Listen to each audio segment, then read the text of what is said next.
Welcome to Kobe, Japan. Kobe is the third largest port city in Japan, and it's located on the north side of the Osaka Bay, making it a great day trip from Osaka. It's a place where the east meets the west, and the old meets the new. In this video, we'll learn a little bit about Kobe's history as we tour its streets. We'll start by enjoying some of the finest local beef in the region. We will then tour one of the oldest Shinto shrines in the entire country, dating to the 3rd century. We'll wander through a charming urban forest. We'll enjoy one of the best cinnamon cappuccinos I've ever had. We'll see some interesting Western-styled houses on the top of a mountainside nearby. We'll remember the victims of the 1995 earthquake at this memorial by the port. And finally, we'll tour the streets of Chinatown at night before making our way back to Osaka. To get to Kobe from Osaka, you're going to take a train most likely. And that train is going to be the A train on the A line, which appears on platforms 5 and 6.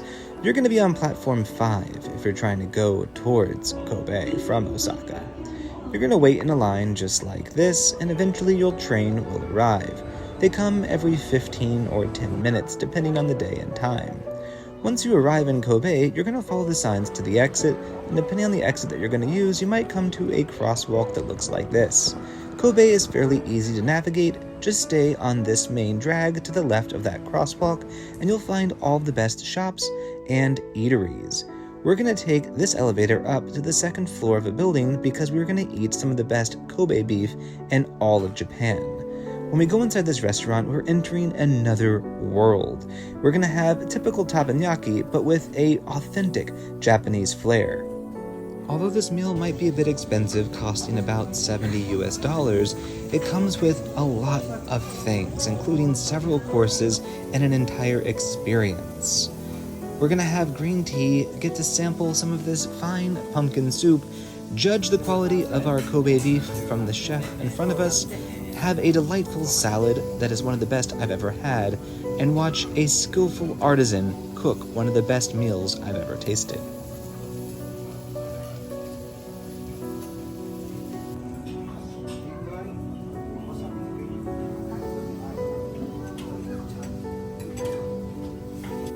This meal comes with rice, tons of sauces, as well as some lessons on how you should eat your steak piece by piece, and with wasabi, salt, pepper, and garlic, you're able to make sure that each bite is unique and absolutely delicious. Each of these pieces of steak were the best that I've ever tasted. They completely dissolve in the mouth. Even the fat, which is normally left off on things like ribeye, were rendered down and used in dishes right in front of us. They were put inside these bean sprouts and cooked up to be one of the best vegetables I've ever tasted. And yes, I keep on saying the best because this is one of the best meals I've ever had. With our bellies full, it was time to visit some of the nearby historical sites. And we're going to start off with one of the oldest Shinto shrines in all of Japan. This is a Kuta Shrine. It was built by Empress Jingu in about the year 200, and she built the shrine here because she was nearly shipwrecked. But thanks to praying to Wadatsumi, a water deity, she was spared death. And to thank the deity, she built this beautiful shrine that we can still tour today. Just behind the shrine, though, is another thing worth visiting. It's a little kind of quiet area in the middle of a very urban, modern city.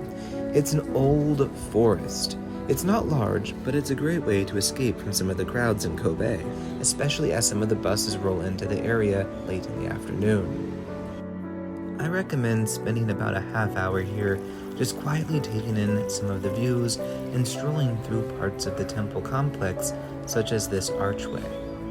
While you stroll through here, just imagine that this is the last bit of wood that remains around the temple shrine that would have been around here until about the 19th century.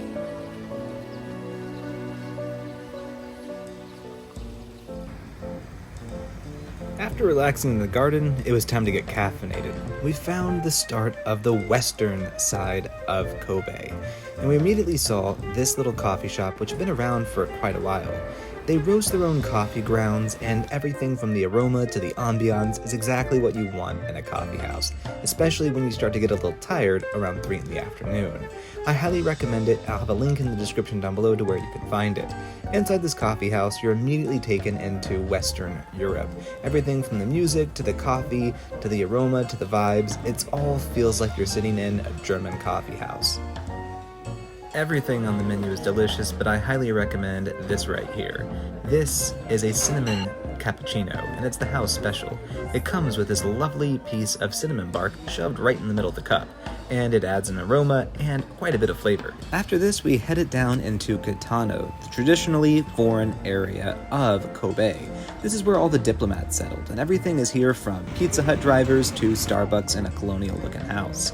This is a beautiful part of the city, and it's up on a cliffside. It comes with amazing views, not only of these houses, but also of the city down below. We'll see that in just a second. You can see everything from Rhine houses that were built by German architects to houses that look like they were built in the northeast of America, maybe somewhere like Connecticut. Everything here is only about a 10-minute walk uphill from the main city center. It's well worth a visit. I highly recommend, though, not just taking a look at these old Western-style houses, but also taking a trek up these daunting steep stairs. You'll be rewarded with a beautiful view of the city down below, as well as a really pretty Shinto shrine. This Shinto shrine has an old history, but one of the best things you can do up here is walk through the grounds and see this cow. It's considered good luck to rub its nose. Remember that Shinto shrines across Japan typically close around 5 or 5:30, so make sure that you get up here before sundown.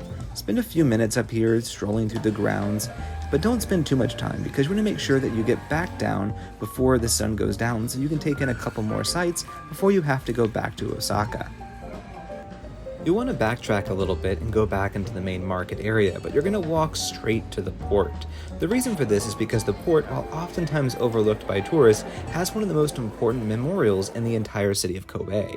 The city of Kobe experienced a massive earthquake in 1995. It destroyed hundreds of thousands of buildings, left 45,000 people homeless, and killed nearly 6,000 people. This is one of the most catastrophic natural disasters in human history.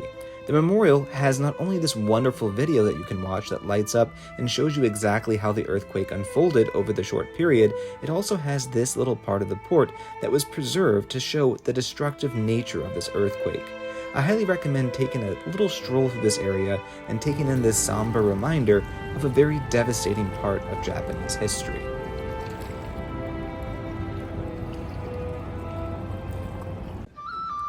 You can't leave Kobe, Japan, however, without visiting Chinatown. This is historically where the Chinese populations lived in Kobe for several hundred years. The street today is lined with different shops and restaurants.